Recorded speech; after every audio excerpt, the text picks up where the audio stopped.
Mes chers amis, bien bonjour. Sorcière faisant partie de la mythologie irlandaise liée au héros Cú Chulainn, Morrigan est une figure que l'on va associer petit à petit à la fée Morgane. Dans cet épisode, je vous propose justement de découvrir cette sorcière assez mal connue de la culture populaire, même si on retrouve quelques allusions justement à Morrigan, notamment dans le manga The Ancient Magus Bride qu'on peut retrouver sur certains sites, ou encore dans la chanson justement de Miracle of Sound, The Tale of Cú Chulainn, que je vous encourage à aller écouter si cela vous intéresse. Mais en dehors de ça, on connaît très peu de choses justement sur Morrigan et de sa place justement dans la mythologie irlandaise.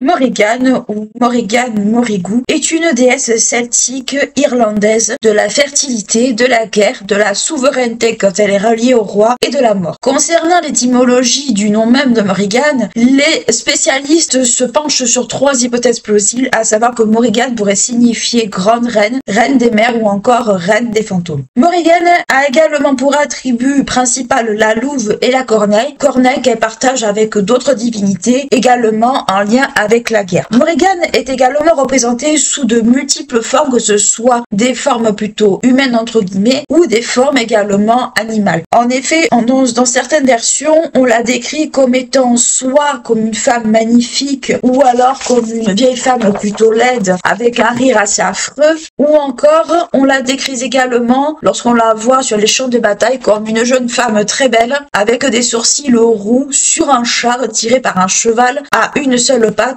ou encore si on va plutôt vers l'histoire de Cú Chulainn, on la décrit cette fois-ci sous une forme animale, par exemple sous les traits d'une vache rouge que le guerrier aurait accidentellement blessé, qui lui a rompu la patte. Sur le champ de bataille, elle apparaît notamment aux guerriers lorsqu'ils vont mourir, un peu comme une espèce de divinité psychopompe sans pour autant en être une, bien entendu. Elle inspire également sur les champs de bataille la terreur, mais également elle provoque chez les guerriers qu'elle possède, ou du moins qu'elle essaie de posséder, une frénésie meurtrière assez costaud. Durant les combats, elle use également de magie, de dons prophétiques, notamment pour prédire la fin du monde, à l'occasion notamment de Samhain, qui correspond au premier jour de l'ancienne année irlandaise dans l'Antiquité, justement à cette époque-là. Elle est également considérée comme une espèce de poète relatant les victoires justement des défunts, mais également leurs exploits au combat. Selon la légende, Morrigan fait partie des alliés des Tuatha des Danat lors de la bataille de Moytura, et elle est également considérée comme étant la maîtresse selon la mythologie irlandaise, puisqu'on lui connaît quand même un amant bien connu qui est la divinité Dagda. Dans ce cadre-là, les deux ensemble forment une espèce en fait de symbole de fertilité. En ce cadre-là, ces deux-là représentent justement la fertilité en elle-même. On verra un peu plus tard dans la seconde partie un peu que la littérature irlandaise, notamment primitive, fait de Morrigan une espèce de divinité plutôt axée sur le S, pour pas dire le mot qui est interdit sur YouTube, mais également une déesse de la fertilité. Quand elle s'unit à Dagda, c'est notamment au moment de Samhain, notamment la nuit de Samhain qui est entre Halloween et la Toussaint à l'heure actuelle, dans le lit de la rivière Boyne. Comme je vous dis, en devenant ainsi un symbole de fertilité selon les spécialistes. Dans la littérature irlandaise, la figure de Morrigan est essentiellement liée au cycle de Ulster et notamment à son affrontement avec le héros qu'on a vu précédemment. En effet, dans cette histoire, Morrigan apparaît sous des traits beaucoup plus humains, mais tout en gardant un caractère extrêmement effrayant, la reliant justement à ce caractère un peu assez féroce de déesse de la guerre, de la mort, ce genre de choses. Dans ce cycle-là, Morrigan entretient une relation assez particulière avec le héros du cycle, puisque à plusieurs reprises, ces derniers vont s'affronter jusqu'à ce que le héros meure. Dans cette perspective, justement, dans les affrontements entre ces deux protagonistes, on peut signaler l'épisode de la vache rouge dont Cú Chulainn aurait cassé la patte dont je vous ai parlé précédemment. Puis Morrigan se serait transformé à de multiples reprises pour essayer de le blesser, notamment en anguille en s'enroulant autour de sa cheville que le héros parvient à se dégager, puis ensuite en louve qu'elle mord assez mortellement en faisant que le héros est mis sur la touche pendant quelques temps. Et au moment où ce dernier revient au combat, malheureusement il sait que ce combat sera son dernier puisque Morrigan apparaît sous les traits d'une jeune fille lavant les dépouilles des défunts, des dépouilles encore sanglantes, faisant comprendre à Cul Colune que bien entendu ce combat sera le dernier pour lui. Donc qu'est-ce qu'on peut dire concrètement déjà de ce petit, on va dire, tour d'horizon de Morrigan? C'est déjà qu'on sait très peu de choses au final sur Morrigan. On sait pas tellement ses origines, ses parents ou ce genre de choses. On sait très peu de choses au final sur elle. Et surtout en fait on voit bien qu'elle est, on va dire, liée au cycle justement de Luster avec le personnage de Cul Colune qu'on en a déjà parlé. Et ce qui fait que ce dernier, alors je le prononce à l'anglaise, désolé pour ceux qui ne le comprendront pas, ce qui fait que ces deux protagonistes sont plus ou moins liés. Morrigan, c'est une divinité en fait qui est un peu ambiguë, comme on a vu beaucoup sur cette chaîne, à savoir que Morrigan est une divinité qui à la fois ce que j'appelle moi les divinités de création et de renouveau, à savoir que Morrigan, par son acte de fertilité, par son acte lié au S, fait que cette dernière est dans un but de faire prospérer plus ou moins certaines choses, puisque la fertilité c'est ça, et elle est liée au cycle de mort, puisque cette dernière apparaît justement au héros au moment de mourir, peu comme une divinité psychopompe, comme on a déjà traité sur cette chaîne avec d'autres civilisations. Donc elle est un peu entre ces deux mondes, elle incarne un peu cette espèce de divinité qui est fait un peu la navette justement entre ces deux-là. C'est une divinité liée à la guerre, puisqu'on l'a retrouvée beaucoup sur les champs de bataille, puisque c'est une divinité comme beaucoup de divinités justement de cette époque qui est liée à la guerre. La corneille justement, notamment le symbole des trois corneilles, est relié justement à Morrigan, donc ce qui en fait aussi une déesse liée à la guerre, liée au combat, plutôt on va dire au combat féroce plutôt qu'au combat raisonné dans ce cadre-là, puisque le caractère, comme je dis, plutôt sanglant, plutôt effrayant, montre que c'est une divinité qui est plus axée vers le côté plutôt violent que le côté plutôt, on va dire, calme, raisonné, réfléchi. Si on devait transposer, chez les Grecs, elle serait plus proche, par exemple, de Arès sur certains points que d'Athéna, par exemple. Donc voilà un peu ce qu'on peut dire de Morrigan. Il n'y a pas forcément beaucoup de choses intéressantes. C'est un personnage, en fait, qui a peut-être mieux vieilli au niveau de la littérature qu'au niveau du culte. Il n'y a pas vraiment de renseignements s'il y a eu un culte ou s'il y a eu quelque chose autour de ça. On sait simplement qu'elle est liée au cycle d'Ulster, qui est un cycle littéraire très connu justement dans la littérature irlandaise, justement celtique de ces époques-là. Et ce qui fait que, à part justement des informations dans cette source-là, on ne sait pas grand-chose au final de Morrigan, qui est dans ce cadre-là plus une figure littéraire qu'une figure historique, voire une figure presque religieuse.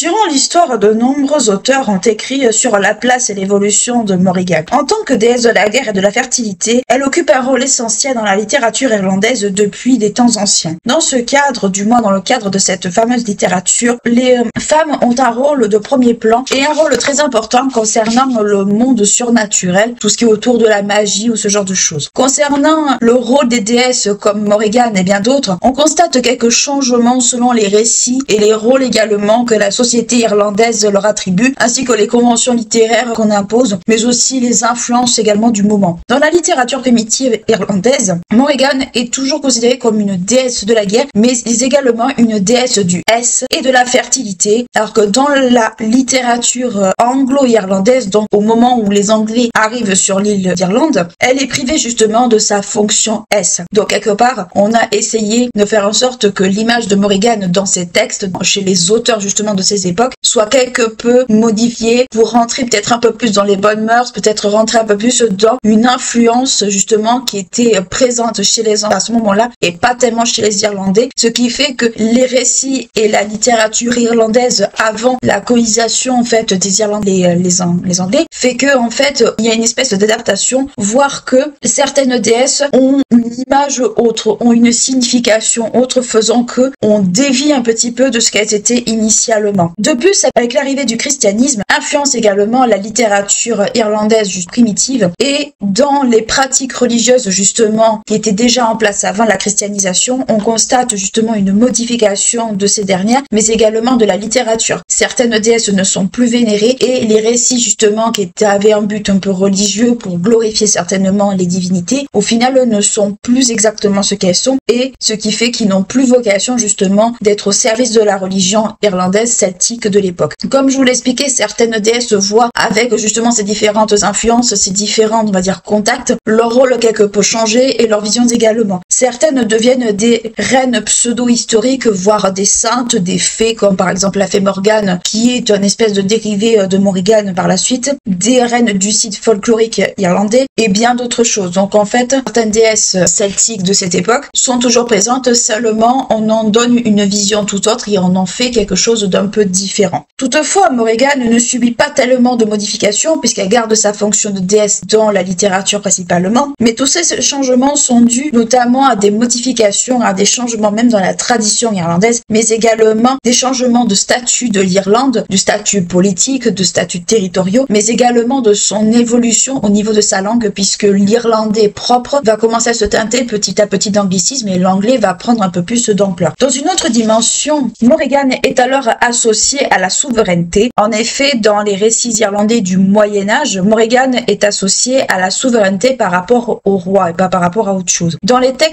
on retrouve les termes de Faitius, qui se traduit par Sovereignty, qui désigne Morrigan, mais en tant que forme allégorique de la souveraineté. Donc Morrigan de déesse passe un peu au stade de figure presque caractéristique des rois, un peu comme les divinités qui sont rattachées à la royauté, comme on a déjà vu par exemple dans l'Antiquité grecque et égyptienne. On peut dire que c'est un petit peu la même chose. Quand le terme de justement de Sovereignty est écrit en majuscule, on désigne principalement Morrigan. Donc qu'est-ce qu'on peut en conclure? Que sous cette forme-là, Morrigan est un peu, les spécialistes appellent ça une allégorie, mais on pourrait y voir aussi une espèce de figure de la royauté d'une certaine façon, une espèce de personnification de la royauté au sens un peu presque religieux. Et Morrigan est alors à ce moment-là plus un personnage littéraire né, selon on va dire bien sûr les spécialistes, de la tradition de cette époque où la terre était alors personnifiée par une femme. Donc ce qui fait que, encore une fois, on voit des influences païennes puisque la terre personnifiée par une femme, on peut le retrouver aussi également dans d'autres civilisations. Donc ce n'est pas quelque chose qui est nouveau par ici. Et en effet, avant la christianisation, cet élément donc de terre était représenté par une femme qui s'accouplait entre guillemets avec le roi au sens bien sûr métaphorique du terme, afin de lui assurer la victoire pendant les combats et la prospérité de son peuple. Donc une espèce un peu, on peut dire, de déesse d'une certaine façon rattachée à la royauté, avec des fonctions peut-être plus protectrices qu'autre chose. C'était une façon à ce moment-là de légitimer le roi en place et sous ce règne-là d'assurer des terres fertiles et une prospérité justement pour le peuple et pour le roi lui-même. Par ailleurs, on peut constater que les mondes littéraires irlandais mais également anglais subissent quelques influences également en dehors des influences chrétiennes dont je viens de vous parler, des influences plutôt occidentales donc venant en dehors de leurs frontières, notamment au niveau des idées, du style ou voire même de la conception de la femme, puisqu'on sait très bien que selon les époques et selon où vous vous situez, la vision de la femme ou du moins ce qu'on autorise et ce qu'on n'autorise pas est différente d'un endroit à l'autre. Avec la venue du christianisme, l'image de Morrigan change. En effet, à l'époque médiévale et avec les romans du cycle breton qui sont les romans des Chevaliers de la Table Ronde tout simplement, la légende de Morrigan évolue vers plutôt l'image de la fée Morgane que nous connaissons aujourd'hui, ou Morgaine, comme on pourrait le traduire. La figure de Cúl Chulainn, qui était justement rattachée à Morrigan initialement, qu'on a déjà traité dans la première partie, est alors remplacée par celle du roi Arthur. Donc on transpose cette légende de Cúl Chulainn et de Morrigan vers celle du roi Arthur, et cette transposition se fait également par le rapport entre les deux personnages, entre Arthur et Morrigan, puisque ces rapports sont assez contradictoires selon les auteurs que vous allez consulter. C'est un peu une espèce de rapport entre amour-haine, puisque Chrétien de Troyes va faire justement de Morgane, entre guillemets, on va rester sur le mot Morgane, ce sera plus simple, la sœur justement du roi Arthur, alors que d'autres auteurs justement ne l'en ont pas fait. Chrétien de Troyes n'a pas instauré d'histoire, on va dire, d'amour entre Arthur et Morgane, ce que d'autres auteurs ont fait, et ainsi que l'hostilité. Chrétien de Troyes n'a pas, on va dire, institué. L'hostilité qui est entre Morgane et Arthur, en fait, est quelque chose qui a été inventé plutôt au XIIe siècle. Donc, ce qui montre que, avec l'évolution, justement, qu'il y a eu dans la littérature de légendes plutôt anciennes, presque païennes, teintées ensuite de christianisme, on transpose ces légendes-là vers les Chevaliers de la Table Ronde, vers ce qu'on connaît comme étant les Chevaliers de la Table Ronde, et on voit, en fait, une espèce d'adaptation. On voit une espèce, on va dire, d'histoire qui est un peu teintée de bonnes mœurs de ces époques-là et d'influence de ces époques-là. Je rappelle que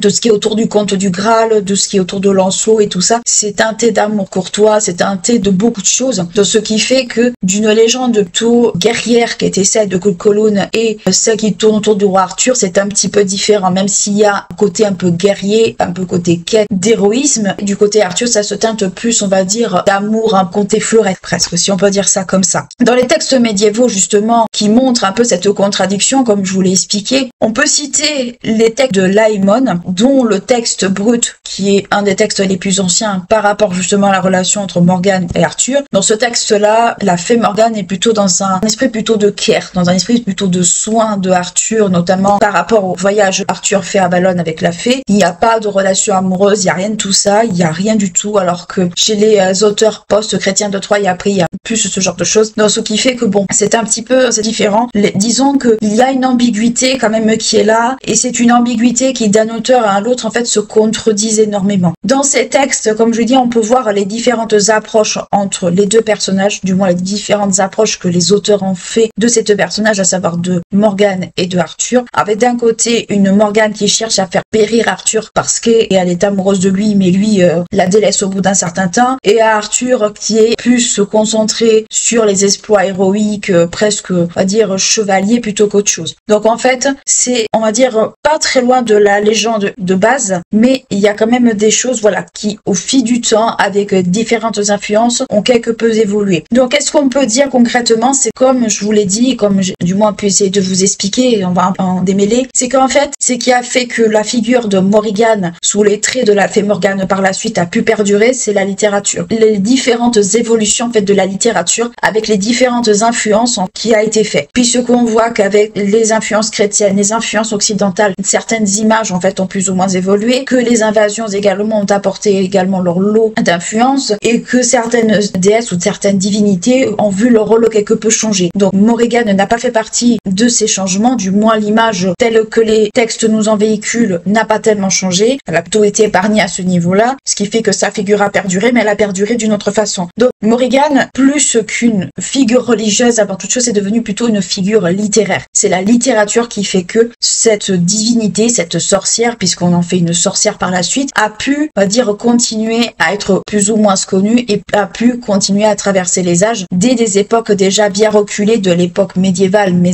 même un peu avant. Donc ce qui fait que l'image de Morrigan dans la littérature, c'est une image en fait qui a été un peu transformée. On a essayé de récupérer des figures anciennes, ce qu'a fait Chrétien de Troyes et même les autres avant lui, pour en faire des figures peut-être plus proches de ce qu'on considère comme étant les bonnes approches de ces époques, du moins, puisqu'on a fait de Morrigan, on a fait Morgane, et etc., etc. Donc ce qui fait que, au bout d'un certain moment, Morrigan, certes, on la rapproche de la fée Morgane par rapport à ça, mais c'est aussi une divinité que, j'ai envie de dire presque, on a un peu dépouillé avec justement l'image de la fée Morgane de son caractère un peu plus féroce, de son caractère un peu plus infernal, pour en faire presque la figure presque d'une amoureuse éconduite ou d'une sorcière un peu revancharde, ce qui est un petit peu dommage. On en fait à la fois une sorcière puissante et à la fois une espèce un peu d'image d'amoureuse éconduite, donc ce qui fait que, alors les spécialistes sont pas tous d'accord justement par rapport à l'image qu'on doit attribuer à Morgane / Morrigan justement dans les récits, mais globalement c'est ça qu'il faut un petit peu en voir. L'évolution un peu de la figure de Morrigan en Morgane, c'est une évolution qui certes est restée sur le caractère par moments un peu belliqueux, mais c'est un caractère belliqueux qui a presque été un peu effacé d'une certaine façon, puisque comme je vous l'ai expliqué, les différents stades d'évolution de la littérature irlandaise fait que au bout d'un certain moment, certaines choses ont été plutôt vidées de leur contenu, ont plutôt été vidées de leur sens, d'autres ont été plutôt arrangées ou modifiées pour correspondre aux bonnes mœurs, aux bonnes visions de certaines époques, avec bien sûr les influences dont on vient de parler. Donc ce qui fait qu'au bout d'un certain moment, la figure de Morrigan, elle reste malgré tout une figure presque plus mythologique et légendaire plutôt qu'autre chose. En conclusion, ce que nous pouvons dire de Morrigan, c'est que c'est une divinité qui a perduré, mais d'une autre manière. Nous avons vu que dans la littérature irlandaise ou voire anglo-irlandaise, la figure de Morrigan peut évoluer vers plutôt quelque chose qui ressemble plus à la fée Morgane d'aujourd'hui, ce que l'on peut retrouver notamment dans la légende arthurienne. Et c'est ce qui fait que cette divinité ancienne a fini par perdurer au fil du temps. C'est plus en fait la littérature qui a fait que Morrigan est toujours présente et qu'elle est une figure toujours, on va dire, identifiable dans certaines légendes ou bien écrit dans certains manuscrits ou encore dans certaines histoires. C'est plus vraiment la littérature qui s'est emparée de la figure de Morrigan plutôt que l'histoire en elle-même. L'histoire en elle-même, on a retenu certains faits, mais à part ça, elle n'en a pas retenu, on va dire, grand-chose. C'est plus vraiment la littérature qui s'en est emparée, notamment avec l'évolution qu'il y a eu de la littérature irlandaise vers tout ce qui est l'épopée arthurienne, avec justement la figure de Morgan et tout ce que l'évolution a fait dans la littérature arthurienne, puisque un adversaire du roi est devenu sa sœur, puis après sa maîtresse. Donc il y a eu un peu tout un cheminement, toute une évolution, parfois vraiment en contradiction, ce qui fait que les deux figures aujourd'hui se rejoignent d'une façon, on va dire, plus ou moins directe, voire indirecte. J'espère en tout cas que cet épisode vous aura plu, vous aura intéressé, que vous aurez appris des choses autour de la figure de Morrigan qu'on retrouve pas forcément partout, qu'on retrouve également, oui, dans la légende de Conquelon, bien entendu, mais qu'on retrouve aussi dans certains mangas ou autres. Mais à part ça, il est vrai que ce n'est pas une divinité celtique sur laquelle on s'arrête le plus. J'espère en tout cas que cet épisode, bien que court, vous aura plu, vous aura intéressé, vous aura peut-être incité à vous intéresser à Morrigan, puisque nous approchons du moment d'Halloween, de l'ancienne fête de Samhain, donc vraiment en lien avec justement Morrigan. J'espère que cela vous aura appris des choses. N'hésitez pas à liker, à clocher, à vous abonner à la chaîne si ce n'est pas encore fait. Moi je vous dis à très bientôt pour un nouveau cast et d'ici là prenez bien soin de vous.